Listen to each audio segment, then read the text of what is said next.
Senator Win Gatchalian, kapangalan pa naman kita, pero dismayado ko sa pinaggagawa mo ngayon sa Senado. Anong sinabi mo sa statement mo? Ha? Parang pinalalabas mo na itong si Senator Jinggoy, hindi na dapat mapabilang bilang Senator Judge para dyan sa impeachment hearing ni VP Sara. Ha? Alam mo, Senator Win Gatchalian, magbasa-basa ka nga muna bago ka maglabas na statement. At alamin mo talaga ang 1987 Constitution, where it says, sasabihin ko sa'yo, babanggitin ko na para malaman mo. Hindi ka ba nahihiya na galing pa sa katulad kong simpleng mamamayan na sasabihin sa'yo kung ano ang ating batas? O ito, Article 11, Section 3, Paragraph 6, nakalagay dyan na kailangan 2/3 ng Senate ang kailangan boboto para ma-impeach yung Vice President.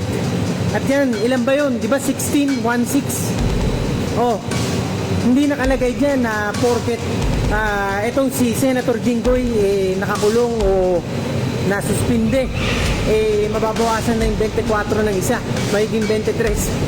Walang nakalagay na ganun, Senator Win Gatchalian. 24 pa rin yan dapat. At 2/3 ng 24, ilan ba? 16, di ba? Oh, etong si Senator Jinggoy, hindi naman to na-expel katulad ni ex-congressman Kiko Barsaga. Ha? Kaya huwag mong ipapares yun. Magkaiba yun. At si Senator Jinggoy, kahit nakakulong yan ngayon, hindi naman siya natanggal. Ha? At siya ay isang sitting senator pa rin kung tutusin, technically and legally. Ha, Senator Win Gatchalian? Kaya huwag mo na ipagpilitan yung mga ganyang klase na pangangatwiran mo.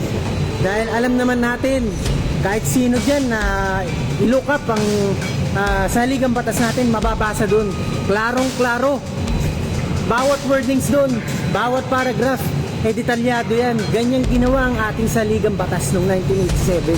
Nirevise yan ng mga mambabatas natin para hindi na malito pa ang mga Pilipino, ang ating mga senators pagka may mga ganitong mga usapin. Huwag mo nang gawing komplikado pa.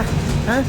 Huwag na natin itong komplikahin dahil alam naman natin na napakasimple at maintindihan mo dapat yung ibig sabihin ng 2/3 ng majority, which is 16.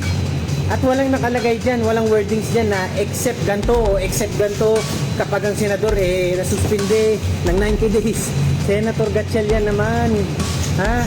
Ilang taon na tayo, alam naman natin na obus naman talaga. Huwag mo na ipilit na kumampi sa mali dyan sa mga kasamahan mo, ha? Kasi kakasira mo yan pag pinagpatuloy mo pa yan. Kaya kung ako sa'yo, Senator Win Gatchalian, ha? Pag meron kang free time, pag wala kang magawa, balik-balikan mo at basahin mo yung 1987 Constitution natin bago ka magdadakdak na ganyan, ha?